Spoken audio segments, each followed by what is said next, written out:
So, good evening, everyone. Very few of us today to start the year, but that's okay. Welcome back. Happy New Year. We are back to the Spirit's book, and we are still in the introduction of the Spirit's book. So, we are on item 7. We discussed the basics of Spiritism in item 6. We discussed what Spiritism brings of its teachings, of its discussions, the basic concepts of Spiritism. And now Kardec is going to talk a little bit about those that oppose Spiritism. That at that time it was something strong, and nowadays it continues to be, but we face internal disputes actually more than external disputes, I believe. But it's always good to see how Kardec addressed the facts and addressed the attacks that Spiritism was receiving at that time. Okay, so Soraya, are you going to read for us? Yes, absolutely. The opposition from the scholarly world for many constitutes proof, or at the very least, a significant, strong argument supporting the absurdity of Spiritism. We are not indifferent to the judgment of academics. On the contrary, we actually have great respect for them and would be honored to be counted among them. However, we cannot judge their opinions to be unquestionably conclusive under all circumstances. When science goes beyond the tangible observation of facts and attempts to evaluate and explain those facts, the field is open up to conjecture. Each individual develops a system of his or her own, and they must do their utmost to relentlessly defend it. Contradictory systems are suggested and rejected every day, one right after the other, disparaged as absurd errors, and then later proclaimed as incontestable truths. Facts are the sole criteria of our judgment, the sole argument for which there is no retort. In the absence of facts, those who are wise remain skeptical. For subjects that have been fully exploited and studied, the opinions of the educated are fairly authoritative because their knowledge is more extensive and enlightened than that of an ordinary person. However, with respect to new facts or principles, or even the unknown, their opinions should only be considered hypothetical, because they are no freer from prejudice than anyone else. One can even argue that scientists are more likely to be narrow-minded than someone else, because each of them is naturally prone to look at everything from their particular point of view.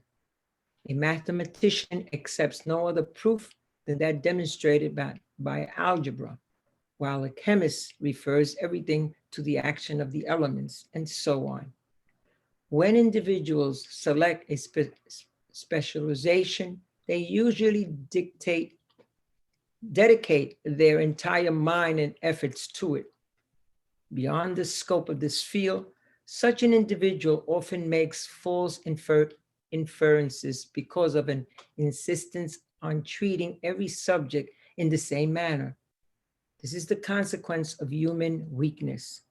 Therefore, while we should confidently consult a chemist in matters pertaining to analysis, a physicist with regard to electricity, or a mechanical engineer about driving forces, we must grant no one authority to the unfavorable opinion of Spiritism than we should to the opinion of an architect on a matter pertaining to music. This we must do without detracting from the respect due to their special knowledge. Physical sciences are based on the properties of matter, which may be experimented upon and manipulated as desired. In contrast, phenomena created by spirits are effect of the action of intelligent beings who have wills of their own and who continuously show us that they are not subject to our whims. Therefore, observations cannot be carried out in the same manner because they require special conditions and a different point of departure. Insisting on submitting them to the same methods of investigation is to insist on assuming the existence of analogies and do not in fact exist. As a result, science is incapable of determining the truth of Spiritism. It has nothing to do with it, and its conclusion, whether favorable or otherwise, is of no bearing whatsoever. Okay. Okay. So here, Kardec addresses specifically the scholarly world. And for those that remember watching the movie, those that watched the movie, you remember that he was part of the Academy of Sciences in Paris, and that he brought in the beginning, when he started studying Spiritism, he brought the Spiritism discoveries that he was making at that time to the scholars, and he was ridiculed and ignored by the scholars there. And it caused him a great frustration. But what he's telling here is that first, we have great respect for them. And we know that in Spiritism, we talk about science all the time. There is a scientific aspect to Spiritism. And Kardec said that if science proves Spiritism is wrong, we stay with science, because Spiritism has no dogmas and it doesn't impose any truths. It tries to find the truths, to explore, and to expand on the knowledge, on our intellectual and moral knowledge. So he has nothing but respect for scholars. But when they try to go beyond what they know and start to discuss things they don't understand, that's when it becomes a problem, because, as he says here, you don't go to a mathematician to ask for a recipe of a recipe in the cook recipe, Yeah. unless the mathematician is also a cook. But you don't go to a musician and ask a musician to explain you the laws of physics. The musician may know some basics, but doesn't know in depth. So all of these people trying to discuss Spiritism without fully studying and understanding, they cannot emit their opinions until they have a better understanding. Nothing prevents them from studying it and from discussing it once they have the knowledge. And of course, we have examples here in our group. We have musicians, we have doctors, we used to have a chemist, right, a professor in chemistry, and they all had a knowledge of Spiritism and have a knowledge of Spiritism that can be brought to us and discussed. But someone that never heard of Spiritism to say, I don't believe because I cannot prove and I don't care, why should we waste our time and why should we pay attention to them, right? That's what Kardec is telling here. They understand about the physical laws that dictate matter in this planet, but they don't understand about spiritual laws. What happens in the spiritual world, and again, this scientific part of Spiritism, which is also always very important to reinforce here, is that it deals with the interaction between the spiritual world and the physical world. So When we talk about the perispirit, the properties of the perispirit, when we talk about the connections with the perispirit and the experiences the perispirit has in the spiritual world or in connection with the physical world, this is all science. But this is not science of the physical world. So those that only understand about the physical world cannot give an educated opinion about what they don't really understand. Now, what Kardec always tells us is, for those that are interested in learning and discussing, we are open to discuss and explain. And through the exchange of knowledge and exchange of ideas, we can all grow together. But if someone comes with preconceived ideas, which unfortunately most of us have preconceived ideas about everything, it becomes very difficult to discuss. So, if someone comes to you and wants to discuss about UFOs, and you just say, well, I don't believe in UFOs, and that's the end of it. Well, you didn't give it a chance. How you don't believe? You don't believe why? I don't believe because I don't believe. Okay, so there's nothing here to discuss, right? Because if you are not open to discuss, there's nothing to discuss. So this is what Kardec is trying to say here, that for those that are really interested, we are open and we want to have all possible conversations. Nothing is sacred here. There is no taboos in Spiritism. And all questions have answers. But for those that are really interested and really care, for those that don't care or criticize before making prejudgments without understanding what's Spiritism, then there is nothing to discuss here. Science, physical sciences is incapable of determining the truth of Spiritism. It has nothing to do with it. So its conclusion, one way or another, it's not relevant, because we have a much better understanding of the spiritual nature than the sciences of the physical sciences. And again, there is a documentary started yesterday on Netflix called Surviving Death. 6 episodes. I just watched the first one, but I highly recommend, and it's very interesting because it's a contrast between those that had the experience, those that don't believe.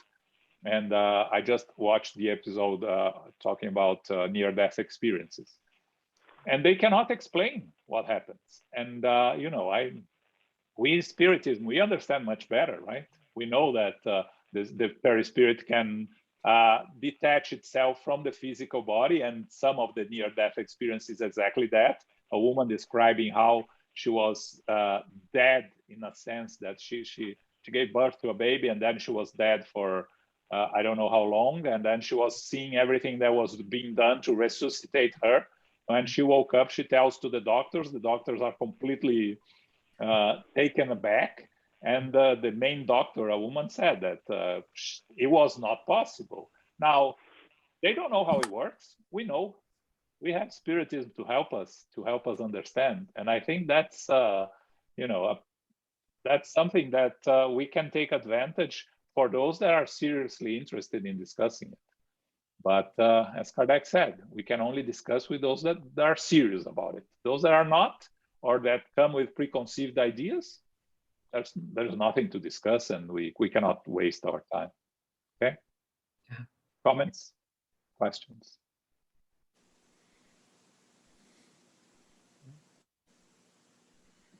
No? Okay. We'll continue. Yeah. I'm sorry. Before you Yes. go, what's the Yes. name of the series, John? Surviving Death. Okay. Thank you. It's on Netflix. It's a 6-episode series. Wow. Okay. It talks about the first one is near-death experience. Then there are 2 about mediums 1 and mediums 2. Then there is one about seeing dead people. There's another one about reincarnation, and the other one I forgot. But there are 6. So the first one, I watched the first one. I know Luis watched 3 of them, and you know, the first one is very serious, very well conducted. Nothing to say there. The only thing missing is some knowledge of Spiritism there that will help them tremendously. Sure. Luis, are the other 2 any? If it's serious enough or not? Yeah. The other 2 I found interesting because they talk a lot about mediumship, both of physical effect and of intelligent effect, intellectual effect, but from a different perspective than the Spiritist perspective. So we are talking about mediums that have nothing to do with Spiritism.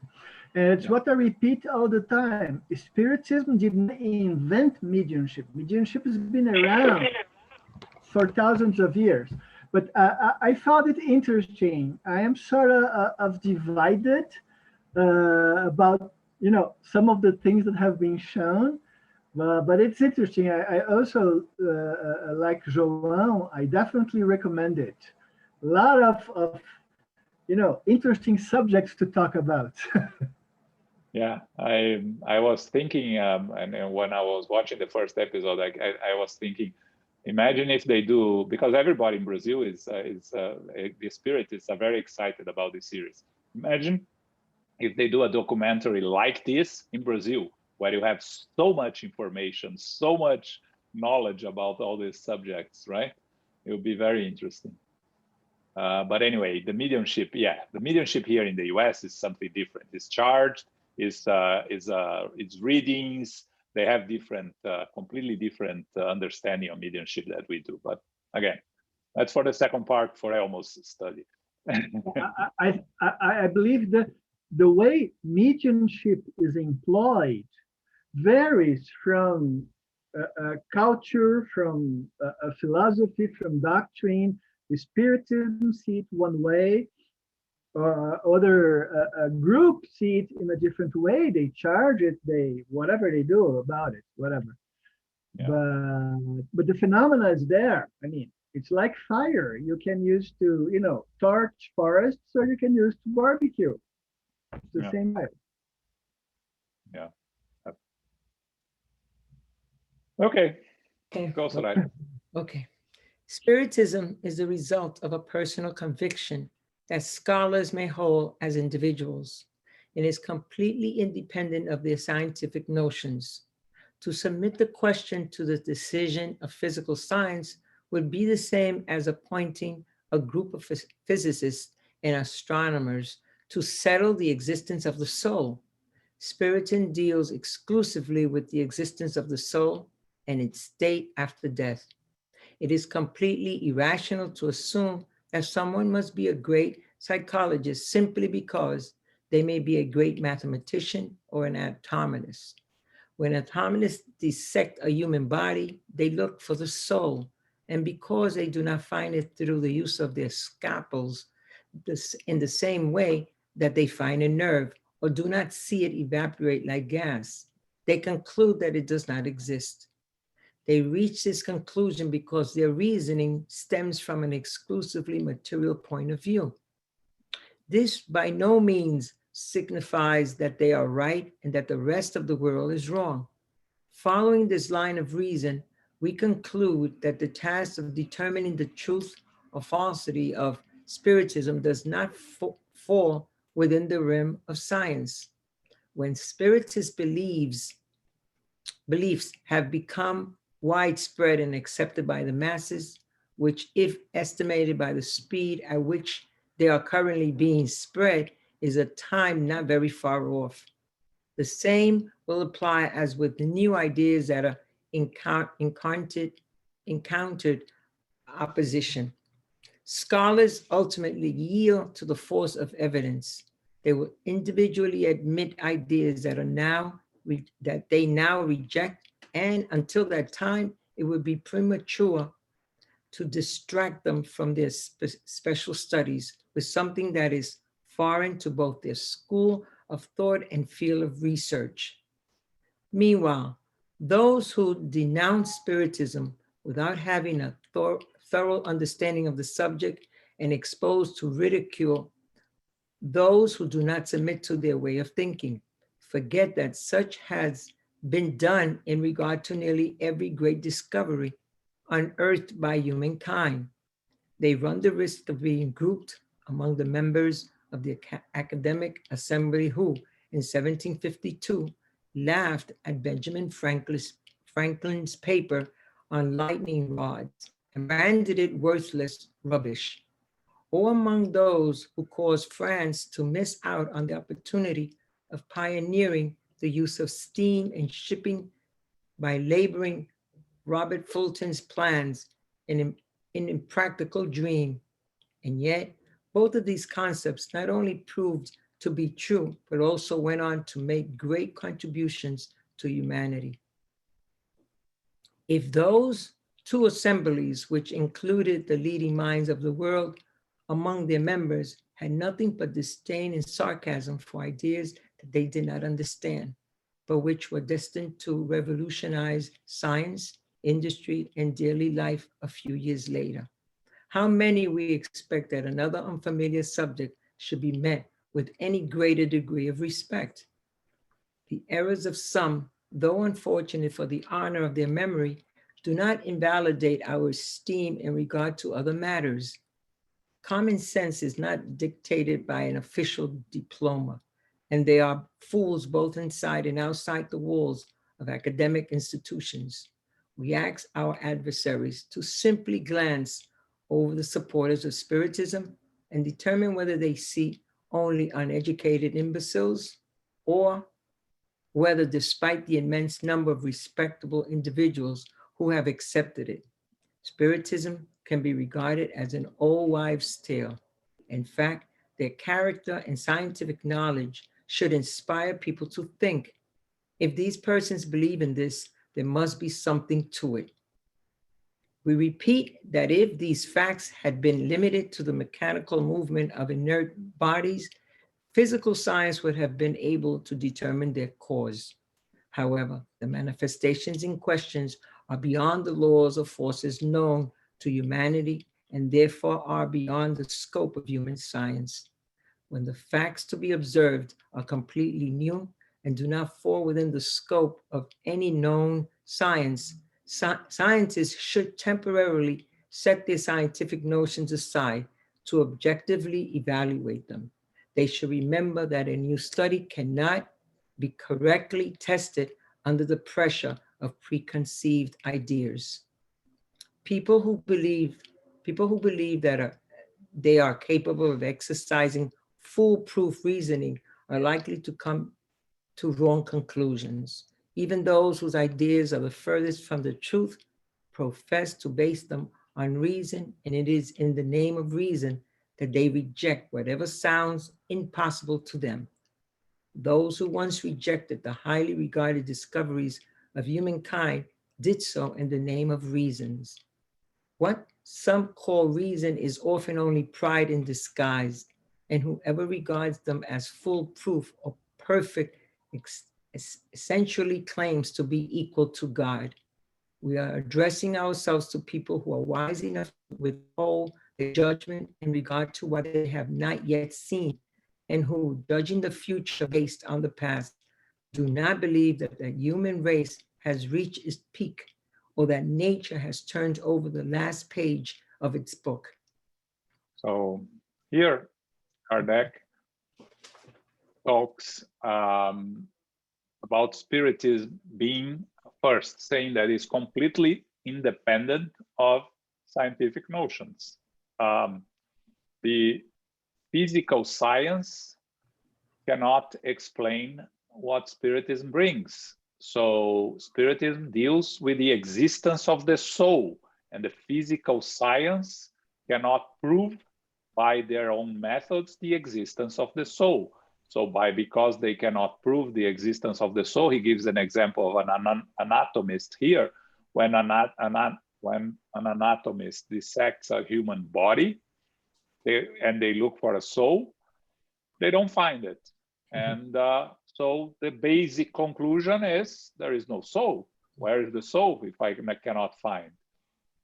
But when you start, and that's going back to what I watched yesterday, when you start talking about a brain that is dead according to science, and the soul continues to exist, or continues to have recollections of what happened when they were brain dead, there is something more. So how you decide to investigate or not, it depends on each person.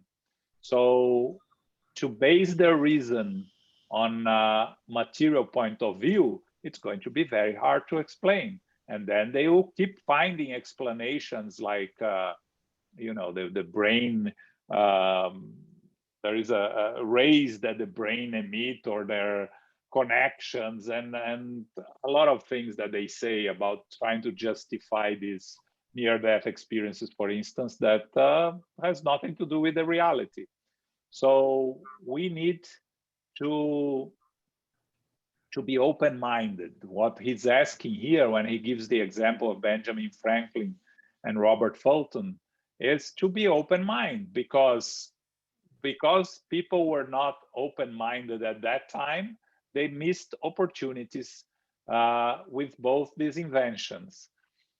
And people that are closed-minded nowadays are going also to struggle with the understanding and the return back to the spiritual world, which all of us will return.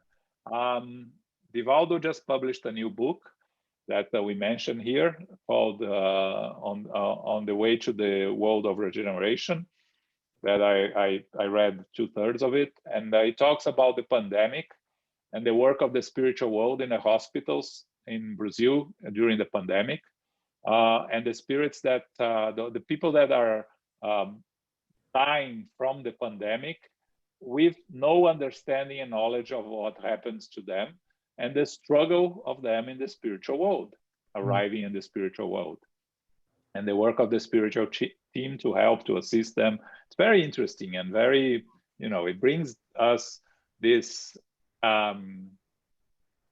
this idea of the importance of understanding about ourselves, where we are going, because it will help us deal with it when the time comes.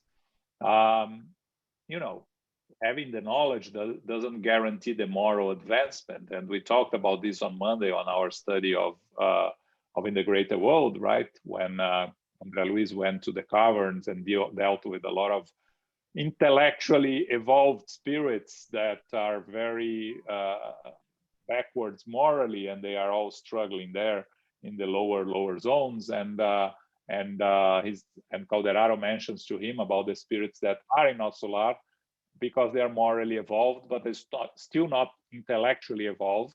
So that's why they are limited in their abilities in the spiritual world. And that's why it's important for us to evolve on both wings, morally and intellectually. That will help us find ourselves in a better place. And it is interesting when he talks here about reason, right? That that some people say that they talk about their beliefs, and they say that they are thinking very reasonable, that they use reason. And especially nowadays, what we are going through in this country, both sides say that they use reason for their logic. And how can you convince otherwise? So it's hard. So what we can do is continue doing the work, and what Kardec tells here, asking the adversaries to look at those that follow Spiritism, right? And do like he did. Kardec in the beginning refused to entertain the idea of tables flying and talking and things like that, because he thought this was, as he says here, old wives' tale, until a very serious friend of his told him that he should take a look. And then Kardec that out of respect for this individual and curiosity, why such a serious person is involved with this old wives' tale, he went to look for it, and he found that there was actually much more than what his friend told him, and that was the start of Spiritism.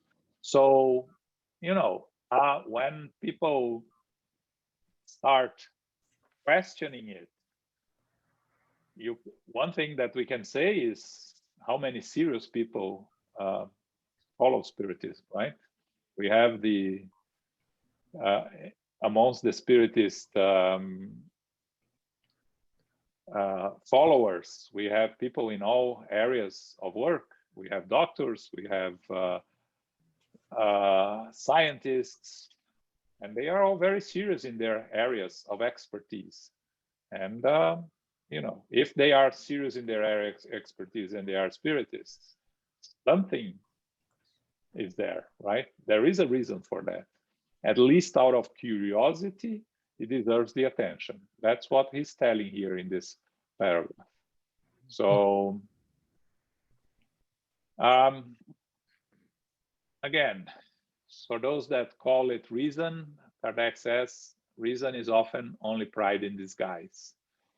And those who regard themselves as foolproof or perfect essentially claims to be equal to God. And that's very good advice for all of us, that when we use our reason, we have to be open to understand that even reasoning according to our understanding, we may be completely wrong.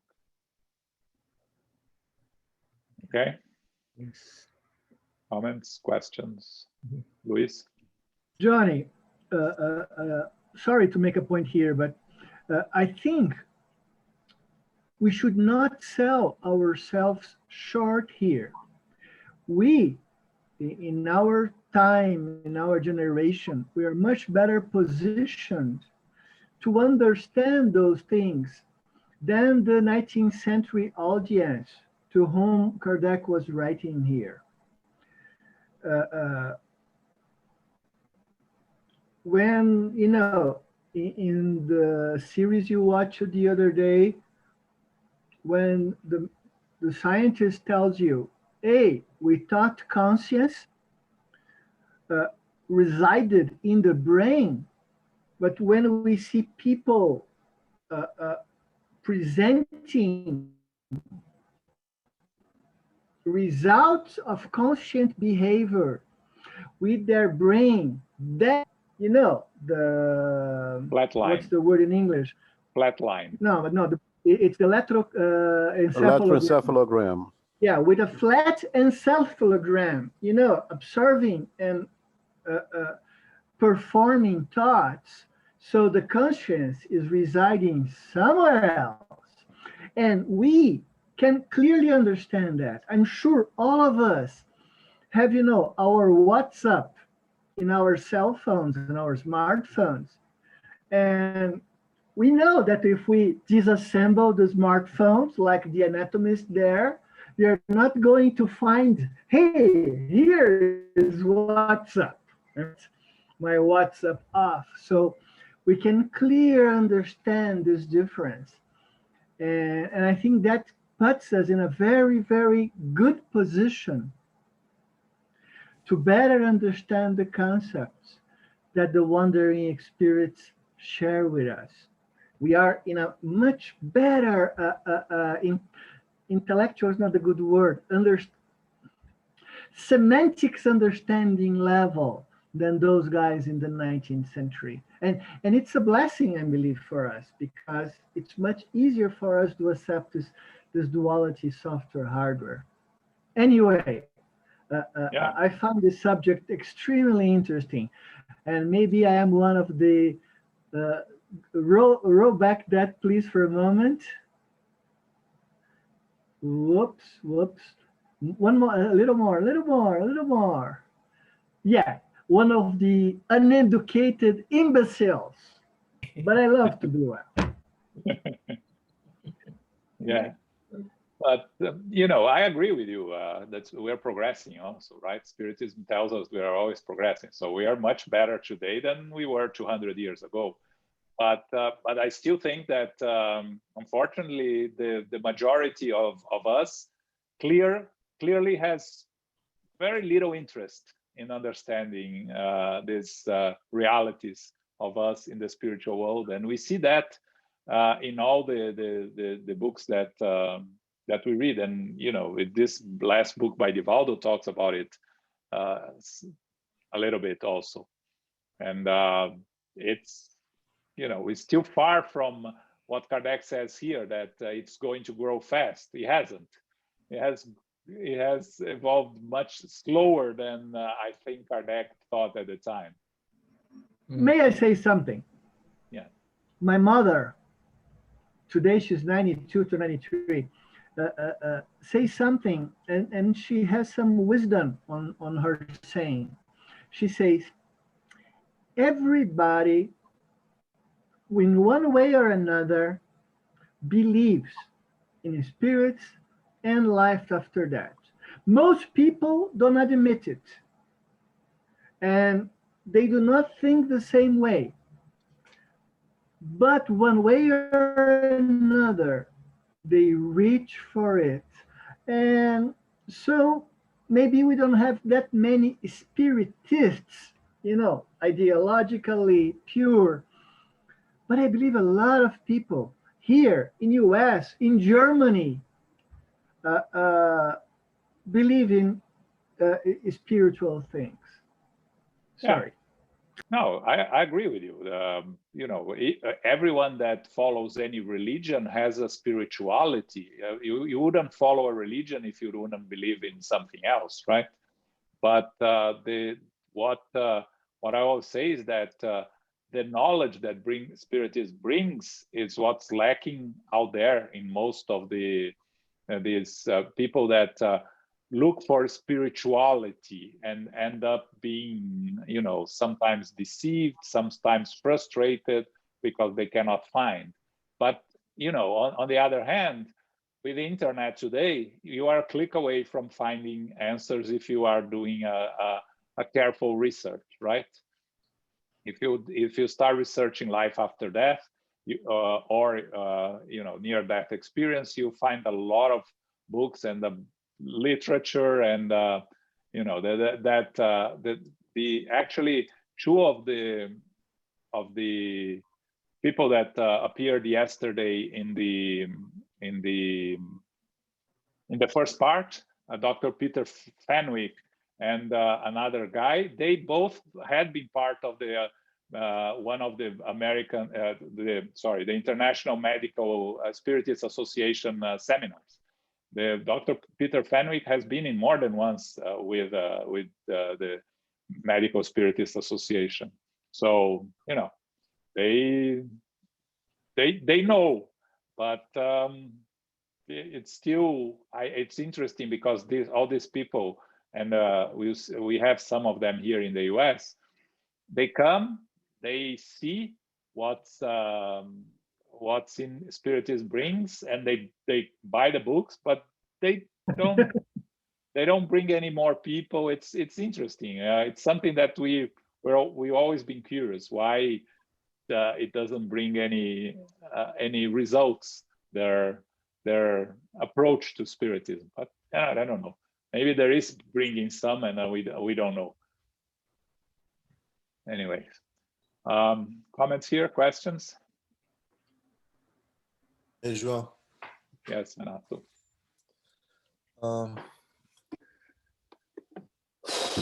So Kardec did a beautiful job, you know, at the time, in putting everything together. So we have all this today. And I understand also that you cannot beat information or believe on somebody else if they're, you know, they don't want to.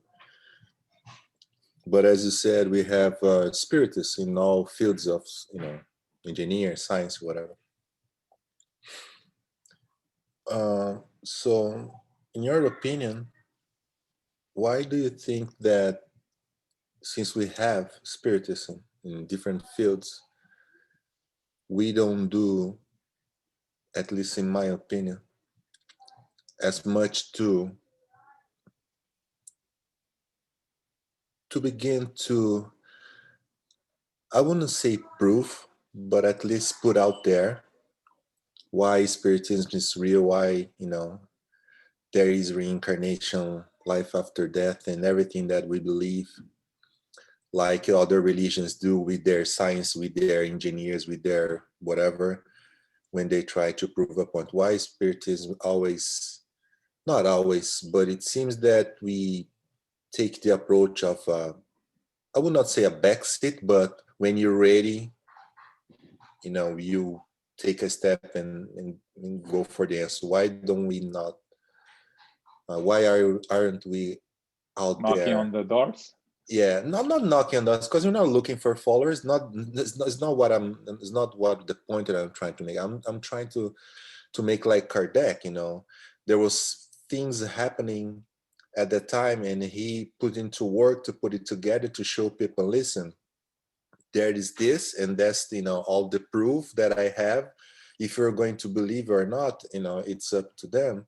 But now we have more information, more tools, more everything, and we have, as you said, spiritist scientists in all fields. Why aren't we doing, all this kind of stuff again to show people that, that's just not like something that, a matter of a belief or not, is something that it will happen. I don't know if I know the answer, Renato. I think that there is a lot of work being done by serious spiritists in disseminating spiritism and bringing the knowledge to those that are interested. But there are a lot of barriers to anything spiritual. There is a division between, for instance, science and spirituality. And I remember Julio mentioning that no serious scientific publication will publish any article that talks about spirituality. So, that's a barrier that is very hard to overcome. So you have to publish the articles, the serious studies in publications that are not mainstream, that are not what people read, the serious people read. And even the serious people, they don't want to read that. They want to focus on their own world. They're all in the, immersed in their own world. So I think that Spiritism is doing as much as possible, and as much as we have people capable of doing it, a work of disseminating. But again, remember that 98% of Spiritists in the world are in Brazil. And the 2% that are outside Brazil, half of them are Brazilians. So it's difficult to gain widespread recognition if everybody who is not Brazilian think that this is a Brazilian thing, right? Like my son says, oh, this is some Brazilian thing that my parents are involved with. And if inside my house I cannot make it fly, can you imagine outside? So I don't really have an educated opinion about that. And I know that the other day we were actually in the Q&A were discussing something, but I think that we are doing a pretty fine job in spreading it in terms of the ideas and dissemination, and especially with all the especially outside Brazil, trying to bring it more to mainstream outside Brazil. But this is difficult. It's a job that will take a long time. I don't know if Elmo has something to add on that.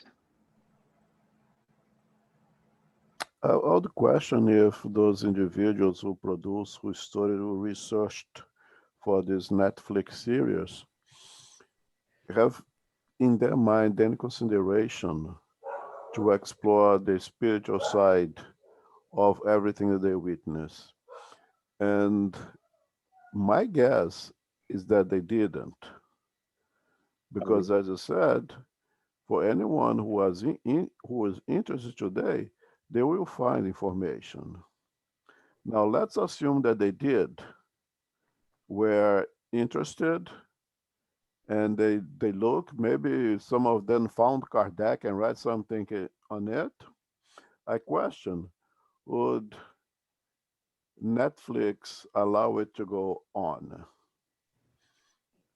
So it's a very delicate, you have so many barriers, as you said, to bring that stuff out, that I think the people will come through Spiritism very slowly when there is no more ways to avoid it. So series like that I did not see are very important, because people will question, how is that it is taught with a completely flat EKG flat line? It's completely inconceivable to our science, to our neurology. Someone will question that and will look for answer. And if it's someone open-minded, they will find. And it's slowly that, it has to come for the individual. My point is, it has to come from the individual. It's not for me, an spiritist, to try to get you to it. It's the other way around. It's for me as an spiritist to wait for you to come to me, and then I'll be able to give you what I have to give you. It's like Christ. You don't see, in as much as we see from the Gospels, that the Christ ever went to someone and said, "Hey, you blind man, come here. I'm gonna restore your vision. Hey, you who is suffering, come to me." No, people come to him, and when they come to him, he will ask, "What do you want?" I think as spiritists, we are bound to be pretty much in the same way. We study, we are here, we'd love to share it, but if you try to bring it to people, you might create more enemies than friends, I think. Thank you. Yeah, on the Netflix part, I don't believe they would block anything to have. They even have the movie Kardec there, so I don't think that would be a problem. But I think only on what you said, Elmo. What happens is, and I question many times, and I discussed with Jussara many times. These people that go to mediums here or that have near-death experience, they reach to a point, and there is much more beyond that point, and for some reason they don't go after. So you go to a medium, what's his name, the famous one, I forgot his name, that was very famous here. So you go to a medium and he says that your mother, or she says that your mother is here to say that she's saying something to you. And then you see the people cry and get emotional and lives there very happy. And then why that no question? Okay, where is my mother? What is she doing? How was the process of dying that she went through? Nobody, we don't see people looking for that. Even a serious researcher like Dr. Ian Stevenson that published a series of books about reincarnation, the famous ones, I don't know how many documented cases of reincarnation. You read those books and he proves that reincarnation exists and stops there. Why exists? What's the purpose? So I think this is what's missing, that it's out there. But again, like I almost said, we cannot force anyone to look for the answers. And I think when you have a pandemic like the COVID now, and that people are suffering and struggling and losing loved ones, it will bring more people to try to understand better what happens and why and everything else. So, but it's just a guess. Luis, you were waiting there. If I might, Johnny. Renato, in my personal view, Spiritism is more than just, about the continuity of the soul and reincarnation. It has to do with Christ's moral laws. And I think it's going to be much easier to prove the continuity of the soul, than for people to adhere to the moral laws and to the other set of concepts behind the Spiritism doctrine. Again, because part of it, we're talking about physical phenomena, but as we have learned, all sorts of spirits, more evolved or less evolved, can reach us and can talk to us through mediums, and they can say whatever they want. And that's not Spiritism.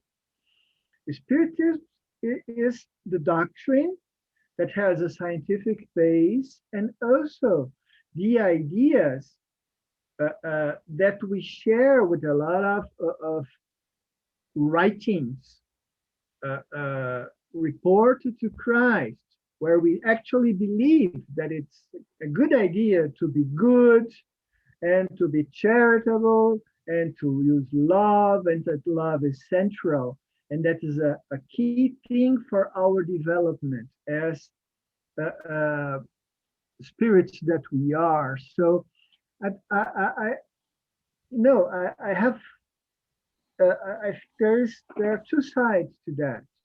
And definitely the most difficult thing is not the existence of the soul, in my personal view, is to believe that it's a good idea to be good, not to just look for power, either current or long-term power, but to help people, to be charitable, to give ourselves, be good spiritists. This is going to be much, much more difficult to be accepted, especially in a structure that is not oriented toward gathering,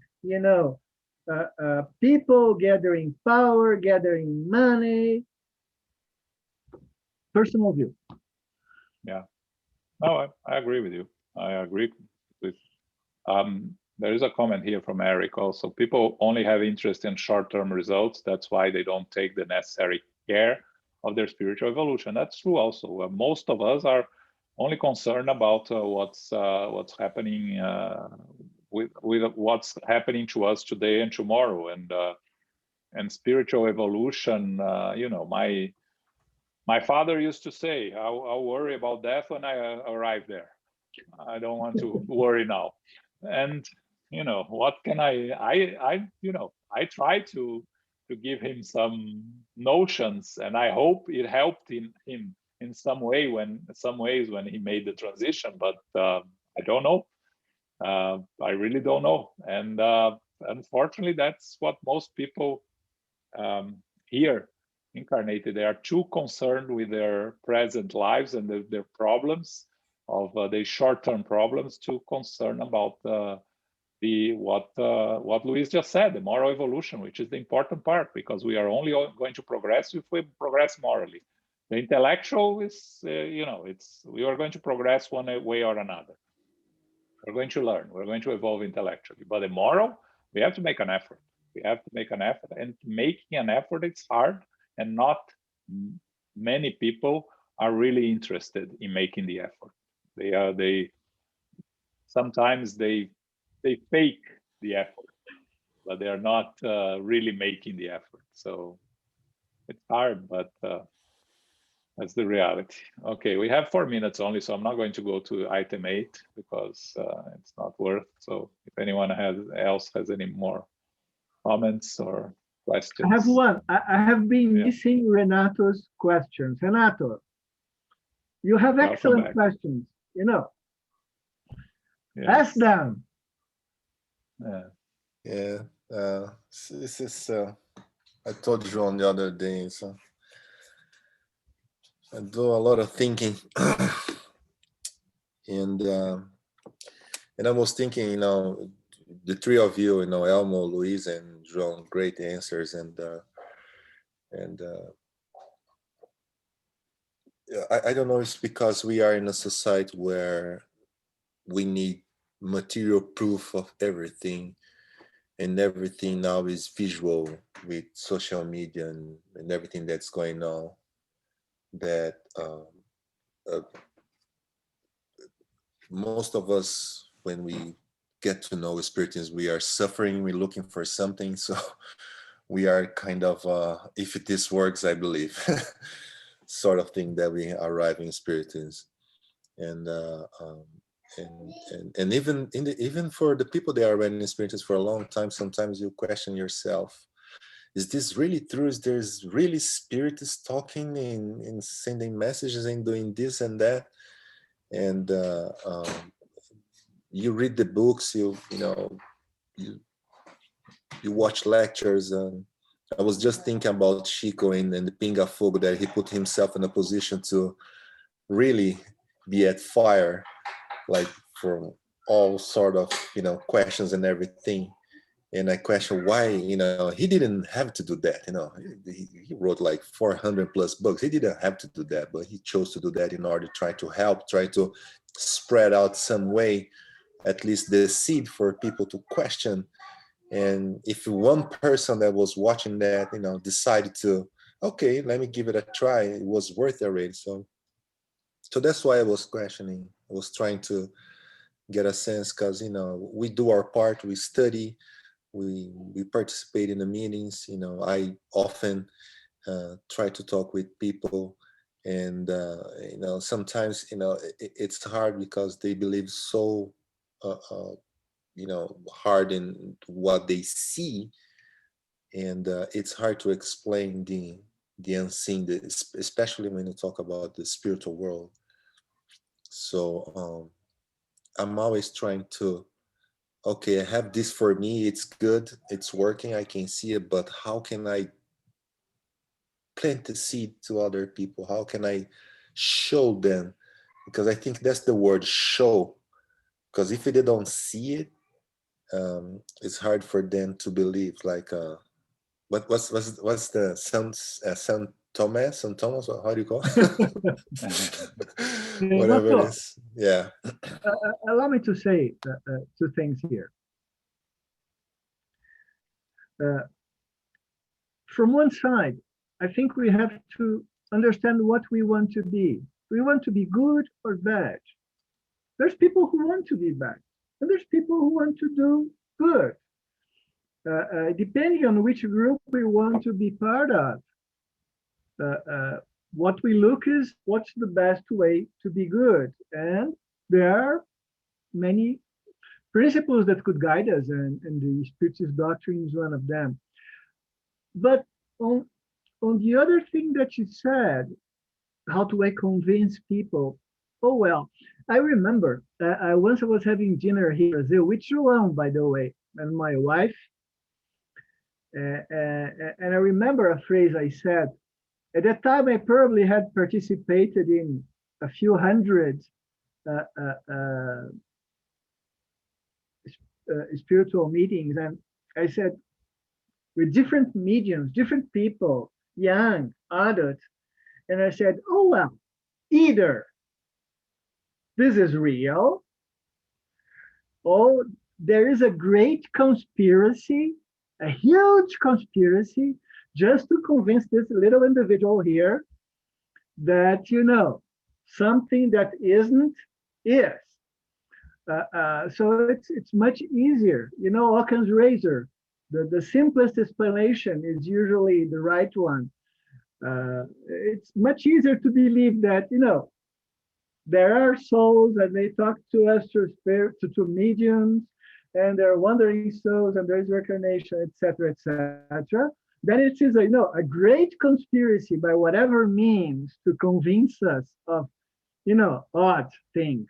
So I think it's pretty easy to believe in the phenomena. And I'm pretty sure soon, real soon, it's going, you know, not to be a blacklisted subject anymore. It's going to be more accepted about, you know, by the general scientific community. On the other hand, this aiming to be a better person, a better soul, to improve, and that, you know, doing to the other what we wish the others did to us, those are much more difficult things to accept. and to incorporate. It requires a lot of will, of really wanting to. And as João said, that is tough. Yeah. People feel Willpower. Yeah, I agree. Okay, so we're going to stop here. Welcome, Teresa. We missed you. I thought about you the other day. Oh, yeah, I saw you last night. Oh, you saw me last night. I did. Oh, that's it. So that's why I thought about you yesterday also. Right, that's it. There we go. I said, where is Teresa? She disappeared. Hasn't been here in a long time. Okay. All right. So just reminders. On this Saturday, we have a very interesting first, which is a father and son lecture. Eduardo and Leonardo Haddad. They are going to talk about happy new thinking. And Eduardo is one of the founders and board members of the Sunrise Spiritist Society in Houston, Texas. And his son, Leonardo, is an undergraduate student at the University of California, and he's studying psychology and philosophy. And he's a youth educator at the Spiritist Society in Texas. So, you know, it's going to be very interesting to have a father and son lecture about New Year and happy new thinking, which is a new way of thinking, I imagine, but I'm not sure. So this Saturday, 11 a.m. Through the United States Spiritist Federation, Facebook, YouTube, and the International Spiritist Council, SAY, the national YouTube page, okay? This Sunday, we'll be studying the Gospel according to Spiritism. This is the second Sunday of the month. And you know, when after our small break, we'll study the Medium's book with Elmo. So I'm going to ask Carol to do our final prayer now. Great. Thank you, John. Infinite Creator, all goodness and grace, we are grateful to be together this evening for the studies of the Spirit's book. We are grateful in this new year that we have the opportunity to continue our studies and our discussions. We give thanks to our spiritual benefactors, the good spirits, those who are with us, inspiring us, guiding us, helping us to have a better understanding of the teachings. We are grateful for their presence in this new year, for a greater guidance and a greater wisdom that we may be able to receive. We ask humbly to continue with our prayers, with our studies and our mindfulness throughout the week. And may we continue to share those prayers with our family, our friends, our loved ones, and our coworkers as they are able to receive. May we close this portion of the meeting now, and we ask humbly for the love and light of Christ to be with us, to go with us, and to help us to be greater in wisdom, greater in understanding, in compassion, and in sharing the knowledge that we do have. We close now and continue to be beacons of light in this new year, to share with others, those who are suffering, those who are in need of healing, those who are in need of greater understanding. May we be the bridge to assist with this in the coming year. We close now and go forth now in peace as beacons of light. So be it.